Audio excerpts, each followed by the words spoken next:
एक गांव में छगन अपनी पत्नी के साथ रहता था।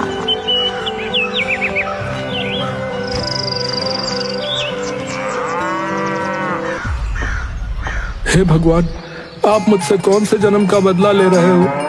किसी के दादा परदादा जमीन जायदाद छोड़कर जाते हैं, किसी के सोना चांदी, लेकिन मेरे बाप दादा ने मेरे लिए किस नगीने को छोड़ा है जो दिन भर रंभाती रहती है, और इसकी आवाज सुनने के बदले मुझे क्या मिलता है? गोबर। उसकी बात सुनकर भैंस मानो खिलखिलाकर हंसती है। अरे क्यों दिन भर उस भैंस को कोसते रहते हो? कम से कम उसके गोबर से उपले तो बनते हैं, और दूध के लिए कहीं हाथ तो नहीं फैलाने पड़ते, नहीं तो दूध के भी पैसे उधार हो जाते। हाँ, तुम कहती तो ठीक हो। चलो बसंती, उठ जा, तेरे दूध देने का वक्त हो गया है री। अरे तू दूध तो अच्छा भला देती है, लेकिन मेरे सर पर इतना कर्जा है कि मैं तुझे बता ही नहीं सकता रे। तभी छगन को महेश आता हुआ दिखाई देता है। छगन जल्दी से दौड़ा हुआ घर में चला जाता है। अरे क्या हुआ? महेश अगर मेरे बारे में पूछे तो तुम उससे कह देना कि मैं शहर गया हूँ और 2 दिन बाद आऊंगा। आज तो इस छगन से पैसे लेकर ही रहूंगा। हाँ, ए छगन, बाहर निकल, कहाँ मर गया? ए छगन। और जोर जोर से दरवाजा खटखटाता है। निकल, कहाँ मर गया? अरे भाई साहब, वो तो 2 दिन के लिए शहर गए हैं, आप 2 दिन बाद आना। अरे ये तो उसका रोज का बहाना हो गया है?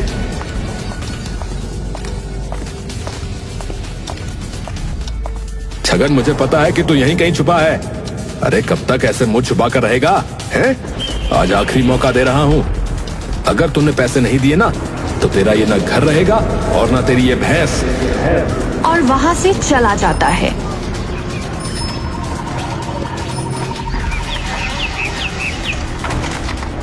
अरे कब तक सबसे मुंह छुपाए फिरते रहोगे? आज ये लोग घर में घुस आए हैं, कल को पता नहीं क्या करेंगे। अरे तो क्या करूं? इतना कर्जा कैसे चुकाऊं?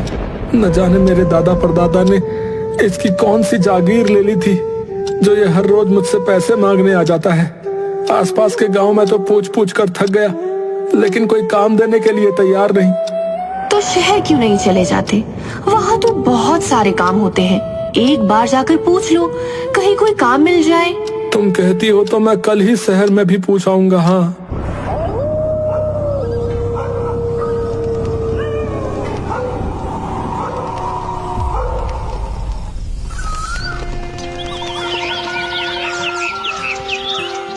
अगले दिन छगन शहर के लिए निकल जाता है और जगह जगह काम के बारे में पूछता है। आज तो सुबह से इधर उधर भटक रहा हूँ, पर कोई फायदा नहीं। न जाने किसका मुंह देखकर निकला था।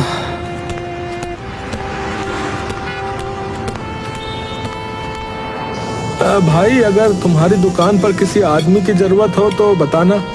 नहीं, हमारे यहाँ आदमियों की तो भरमार पड़ी है, कोई आदमी नहीं चाहिए।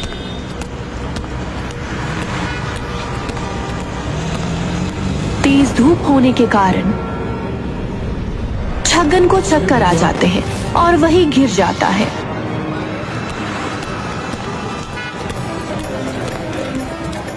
थोड़ी देर बाद छगन को थोड़ा ठीक लगने लगता है, तो वह सब वहां से चले जाते हैं। क्या हुआ भैया? छगन उस आदमी को सारी बात बताता है। वैसे मैं तुम्हें काम तो नहीं दे सकता, पर हाँ, तुम अपनी भैंसिया का दूध मुझे दे सको तो मैं दूध के बदले पैसे जरूर दे सकता हूँ। अरे हाँ, क्यों नहीं, वैसे भी मेरी भैंसिया दूध अच्छा देती है भैया। छगन शाम को घर लौट आता है। क्या हुआ, कोई काम मिला शहर में? नहीं, काम तो नहीं मिला, पर वैसे मैं तुम्हें काम तो नहीं दे सकता, पर हाँ, तुम अपनी भैंसिया का दूध मुझे दे सको तो मैं दूध के बदले पैसे जरूर दे सकता हूँ। कांता, दूध बेचकर जो भी पैसा मिलेगा वो हम कहीं भी खर्च नहीं करेंगे, और थोड़ा थोड़ा करके उस महेश के पैसे लौटाऊंगा। उसके बाद ही मेरी जान में जान आएगी।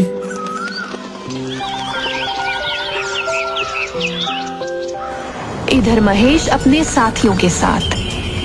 वैसे कुछ भी कहो, इस छगन को परेशान करने में मजा बहुत आता है। वो सब तो ठीक है, लेकिन इससे तुम कर्जा किस बात का मांग रहे हो भाई? उसके पिताजी ने मेरे पिताजी से 20,000 का कर्जा ले रखा था और उसे चुकाने से पहले वो स्वर्ग सिधार गए। बस वही कर्जा मैं वसूल कर रहा हूँ, और वो भी ब्याज के साथ। और बातें करते हुए वे छगन के घर पहुंच जाते हैं। छगन, मेरे पैसे कब लौटाएगा रे? भाई कुछ ही दिनों में दे दूंगा, कितनी बार कहूँ? कुछ दिन करते करते तो कितने ही दिन बीत गए। चलो रे।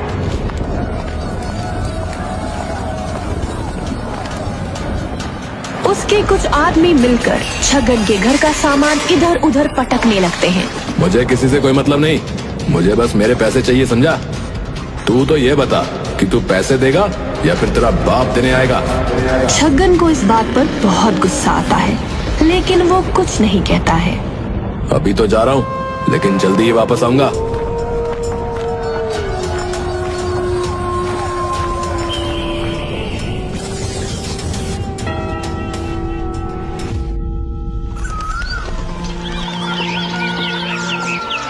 अगले दिन कांता, मैं दूध लेकर शहर जा रहा हूँ।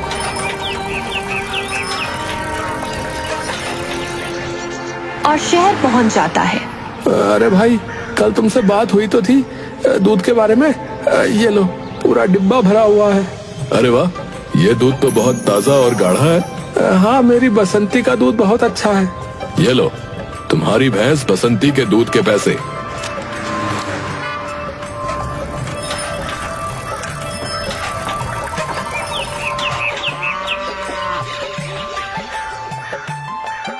अरे सुनती हो?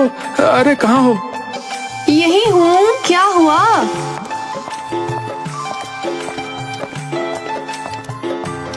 ये लो, ये पैसे संभाल कर रख लेना।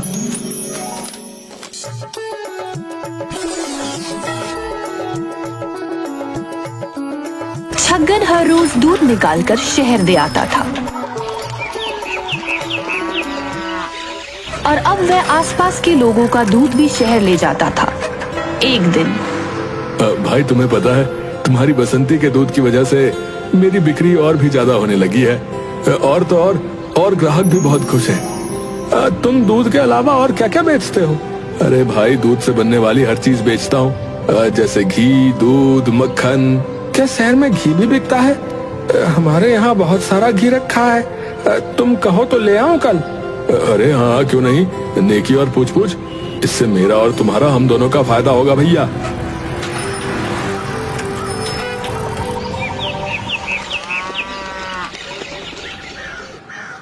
कांता, हमारे घर में जितना भी घी है एक डब्बे में भर के दे देना।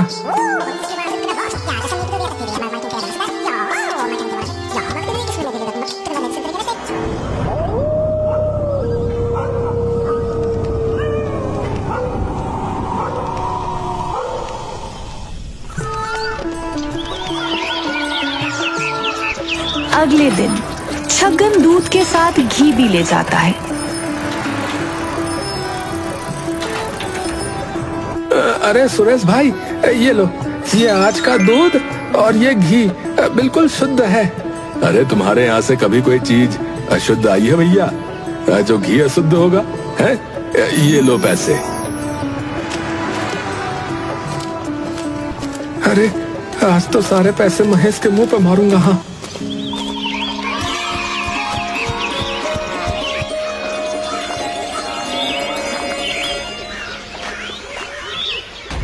अरे वो देखो, ये छगन आज इतनी ताव में क्यों आ रहा है? जरूर फिर से उधारी मांगने आया होगा।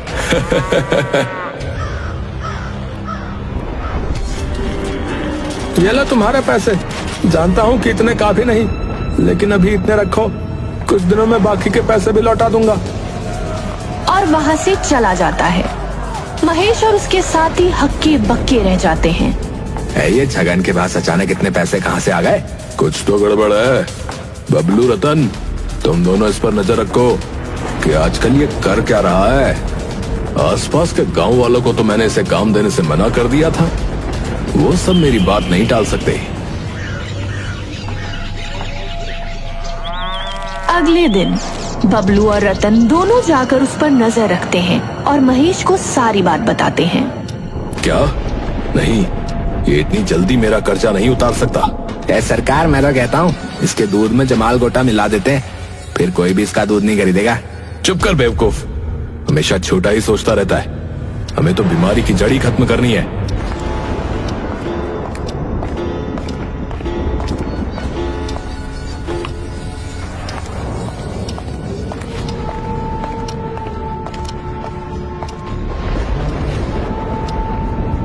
ये ले रतन, जा और जाकर उस भैंसिया के चारे में ये दवाई मिला दे, जिससे वो भैंस तड़प तड़प कर मर जाएगी।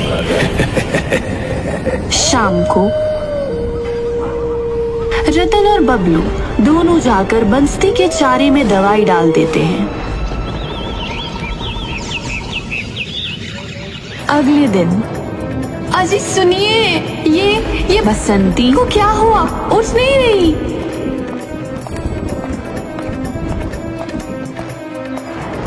छगन उसे जैसे तैसे उठाने की कोशिश करता है और कुछ दिनों तक उसकी बहुत सेवा करता है, लेकिन उसको नहीं बचा पाए।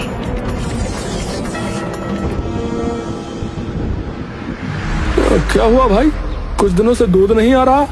अरे भाई, वो मेरी बसंती, वो मुझे हमेशा के लिए छोड़कर चली गई भैया।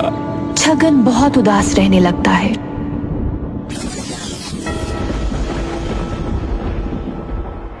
अरे ओ रतन, सुना है छगन की बसंती स्वर्ग सिधार गई? हाँ सरकार, वो जो आपने दवाई दी थी ना, बस उसी का कमाल है। आज बताता हूँ उस छगन को। उस दिन बहुत इतरा रहा था ना।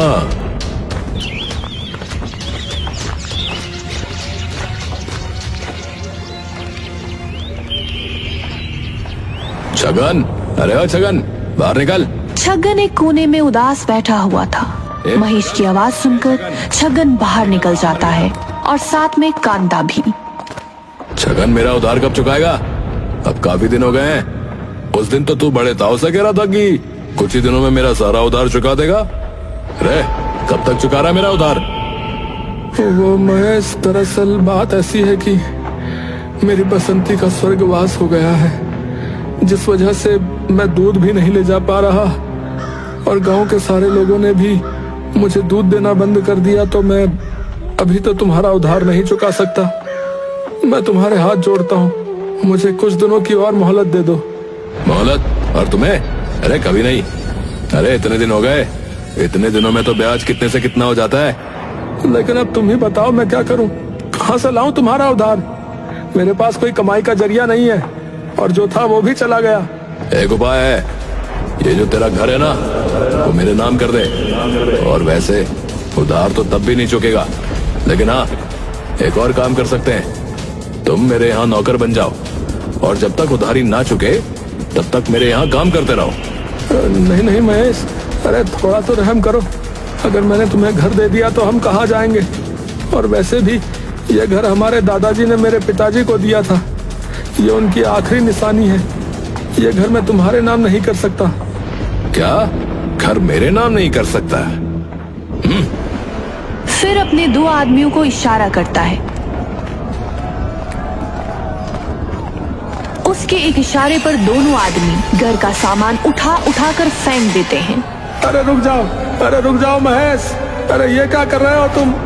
मेरे पास जायदाद के नाम पर अब बस ये घर ही बचा है। कम से कम इसे तो मुझसे मत छीनो। क्या है ना, ये तो मेरा ही है।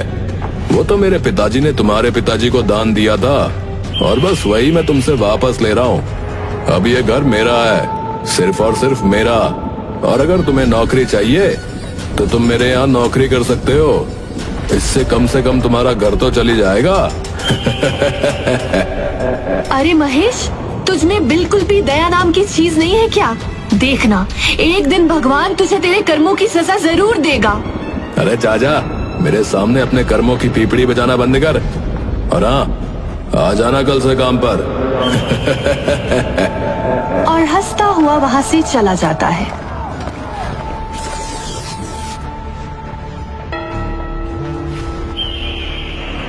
अरे छगन, जा जाकर गायों को चारा डाल दे और उसके बाद खेत पर जाकर सब्जी भी ले आना। कितना इतरा रहा था 4 पैसे कमाकर, अब आ गए ना पैर जमीन पर।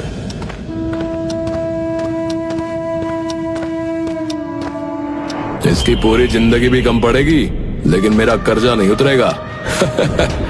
वैसे कुछ भी कहो, मजा तो बहुत आ रहा है इसे परेशान करने में।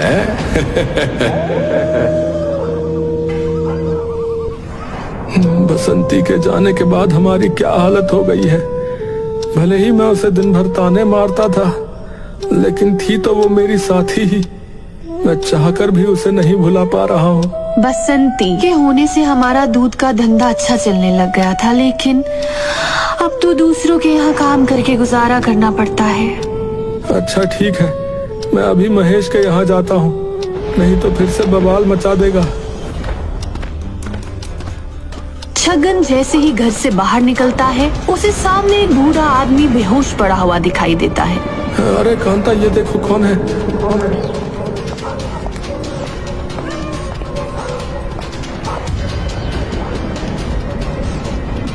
और होश में आने पर बाबा, आप कौन हो? आदमी जैसे ही आंखें खोलता है, उसकी नजर सीधी छगन के पिताजी की तस्वीर पर जाती है। ये कौन है? ये मेरे पिताजी हैं, हीरा लाल जी। क्या हीरा लाल जी? ये तो यहाँ सेठ हुआ करते थे ना। हाँ, लेकिन मेरे दादा ने हमारे हिस्से सिर्फ एक भैंस दी और एक छोटा सा घर दिया था, और ताऊ जी के हिस्से पूरी हवेली कर दी, और इस वजह से आज हम यहाँ हैं। नहीं नहीं, ये झूठ है। मैं तुम्हारे दादा परदादाओं के यहाँ मुंशी रह चुका हूँ, और लालच में आकर तुम्हारे ताऊजी के साथ मिलकर मैंने तुम्हारे दादा की वसीयत बदल दी थी बेटा।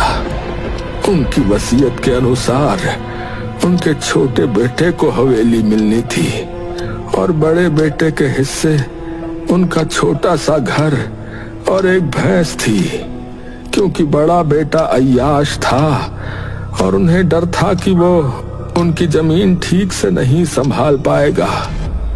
लेकिन तुम्हारे ताऊजी ने मुझे पैसों का लालच देकर हवेली अपने नाम करवा ली बेटा। मुझे माफ कर दो। कांता और छगन दोनों हैरान हो जाते हैं और एक दूसरे की तरफ देखते हैं।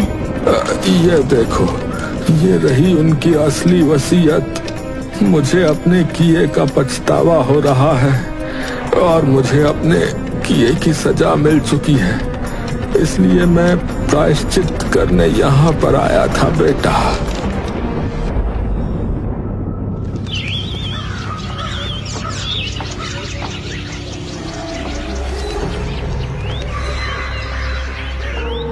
आ गया तू? ये ले फावड़ा, और खेत में कुआं खोद दे। और ये बूढ़ा कौन है रे? भगा इसे यहाँ से। हमारे यहाँ इन जैसे लोगों के लिए जगह नहीं है। महेश, इस हवेली पर मेरे पिताजी का हक था, ना कि तुम्हारे। है? क्या बकवास कर रहा है? मैं बचपन से इस हवेली में रह रहा हूँ। लेकिन हवेली पर तो हक मेरा भी था, और वो हक हमसे तुम्हारे पिताजी ने छीना। फिर बूढ़ा आदमी पूरे गांव को सारी बात बताता है। अरे ऐसे कैसे? मैं अभी सरपंच के पास जाऊंगा। सरपंच जी को मैंने पहले ही बता दिया है, और ये रही वसीयत।